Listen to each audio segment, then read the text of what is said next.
continuou a soar como uma criança mimada.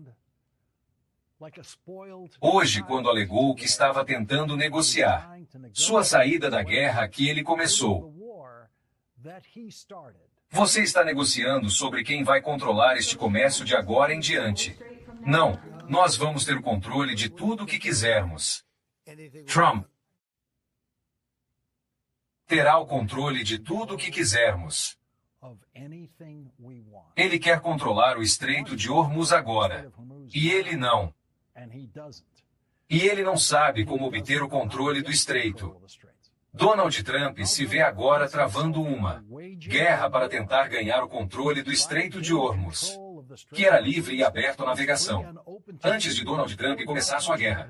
Então o objetivo de sua guerra é alcançar algo que existia antes de sua guerra. Donald Trump começou sua guerra.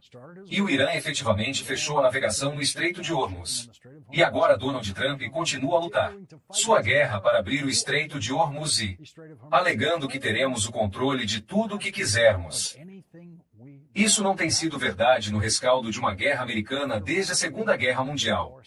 E foram necessários milhões de soldados americanos, junto com números ainda maiores de tropas de aliados americanos. Mais 2 bombas atômicas para os Estados Unidos vencerem decisivamente a Segunda Guerra Mundial. E quase obter o controle de tudo o que queríamos. Mesmo assim, não obtivemos o controle de nada do que queríamos na Alemanha. Porque a União Soviética, lutando como nossa aliada naquela guerra, com um exército muito maior do que jamais tivemos, e milhões de baixas a mais do que sofremos, impediu os Estados Unidos do controle total da Alemanha. E assim, se o Irã fosse dar a Donald Trump o controle total de tudo o que ele quer, eles já teriam se rendido. Isso não vai acontecer. Mas Donald Trump vai continuar a mentir sobre o que está acontecendo e o que acontecerá, com a guerra de Donald Trump tendo os piores resultados nas pesquisas de qualquer guerra americana em seu primeiro mês. E Donald Trump está agora atingindo novas baixas nas pesquisas por causa de sua guerra. Donald Trump está procurando desesperadamente por uma saída que não pareça uma rendição total de sua parte. E então ele ordena que milhares de tropas comecem a se mover em direção ao Oriente Médio. Apenas em direção ao Oriente Médio. Com um relatório esta noite de 2.000 soldados da 82ª Divisão Aerotransportada sendo destacados para o Oriente Médio. 2.000 soldados americanos indo na mesma direção que alguns milhares de fuzileiros navais estão, de acordo com nossa própria história militar, capazes de não alcançar nada em um país de 90 milhões de pessoas. O Irã é um país de 90 milhões de pessoas que tem mais soldados prontos para o combate no Irã do que todo o exército dos Estados Unidos. Existem 600 mil em serviço militar ativo no Irã, com outros possivelmente 500 mil reservistas. E todo o exército dos Estados Unidos tem 450 mil soldados, a maioria dos quais não está designada para a infantaria para servir em combate, para serem realmente as botas no chão de que todos os repórteres estão falando. E lembre-se, no auge, o auge absoluto do nosso compromisso, no Vietnã, tínhamos 545 000 soldados no chão no Vietnã. E perdemos aquela guerra. E o Vietnã tinha uma população de menos da metade da população do Irã. E, claro, um milagre militar poderia acontecer. 2.000 soldados americanos poderiam fazer um movimento na Ilha Karg, a 20 milhas da costa iraniana. E então talvez todo o exército iraniano pudesse simplesmente se render ou fugir. Da maneira que os 165 000 membros das forças militares do Afeganistão fizeram quando o Talibã se levantou contra eles. Mas a história militar americana, nos diz que, milagres à parte, alguns milhares de tropas indo na direção de um país de 90 milhões de pessoas, em guerra com os Estados Unidos, não podem realizar muita coisa e definitivamente não podem vencer essa guerra. Então a questão das botas no chão que os repórteres da Casa Branca continuam. A pergunta é sempre formulada de forma simplista e infantil. Haverá tropas americanas no terreno no Irão? O corpo de imprensa da Casa Branca assume, suponho eu, que temos tropas suficientes para enviar para o Irão. E não temos, nem de perto. E o Irão sabe disso. A Alemanha tinha uma população de 70 milhões de pessoas em 1942. A meio da Segunda Guerra Mundial. Uma população menor do que a população atual do Irão. E para os Estados Unidos da América derrotarem a Alemanha na Segunda Guerra Mundial, os Estados Unidos tiveram de recrutar e convocar milhões de soldados para enviar para a Europa. E eles não foram suficientes. General Dwight Eisenhower, que se tornou o presidente Eisenhower, liderou não apenas uma invasão militar americana da Europa para esmagar a Alemanha. Ele liderou uma invasão aliada. Invasão aliada. Porque os Estados Unidos da América não podiam fazer sozinhos. E o nosso maior aliado na derrota da Alemanha foi, na verdade, a União Soviética, que estava a combater os militares alemães no outro lado do país, no lado oriental da Alemanha, enquanto Dwight Eisenhower enviava milhões de tropas em direção à Alemanha através da França. Milhões para derrotar e ocupar um país com uma população menor que a do Irão.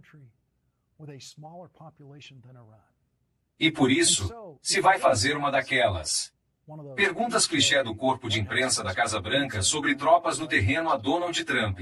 Pergunte-lhe se ele tem uma forma de conseguir 500,000 tropas no terreno agora que não tem aliados europeus. Na sua guerra com ele. Até agora, a única forma de interpretar o movimento de alguns milhares de tropas na direção do Médio Oriente é como uma manobra de Trump. Uma manobra da pessoa que diz: teremos controle de tudo o que quisermos. Donald Trump está agora a perder terreno nas sondagens todos os dias.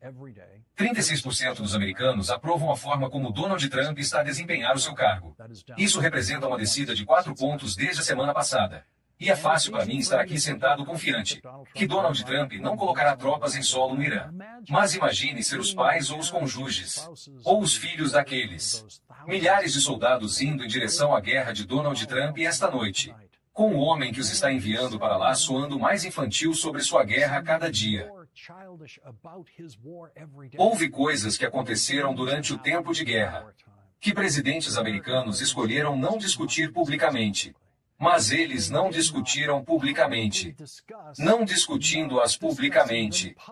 E para Donald Trump dizer que o regime iraniano que tem sido tão cruel com o povo iraniano, o regime iraniano que assassinou milhares de seu próprio povo antes dessa guerra começar, o regime iraniano que tentou esmagar o espírito das mulheres iranianas de todas as formas, que eles possivelmente deve ser tão profundamente ofensivo para aquelas pessoas no Irã que são oponentes do regime. Ouvir Donald Trump falando sobre o regime iraniano, presumivelmente o Ayatollah, dando-lhe um presente. O político tem esta reportagem sobre o que o presente de Donald Trump poderia ser. O presente com o qual ele está tão animado. É possível. Trump estava se referindo a um navio transportando 2 milhões de barris de petróleo bruto iraquiano que passaram com segurança pelo Estreito de Hormuz. O primeiro petroleiro a exportar petróleo bruto iraquiano, desde que o Irã apertou o controle sobre o estreito, de acordo com a Bloomberg. Mas a assessoria de imprensa da Casa Branca recusou-se a responder a quaisquer perguntas de acompanhamento. Várias pessoas próximas à Casa Branca disseram estar perplexas com as observações do presidente. Perplexas, de fato.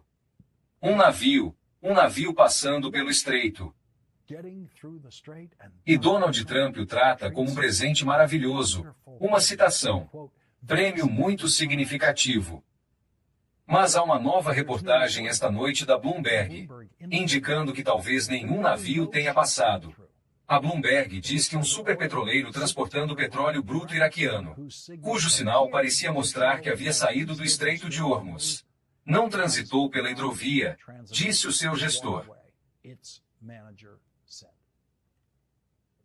E Donald Trump diz que o presente que pode ou não ter passado pelo estreito, que esse prêmio muito significativo significa, aspas, estamos lidando com as pessoas certas, as únicas pessoas que poderiam autorizar o movimento de um navio.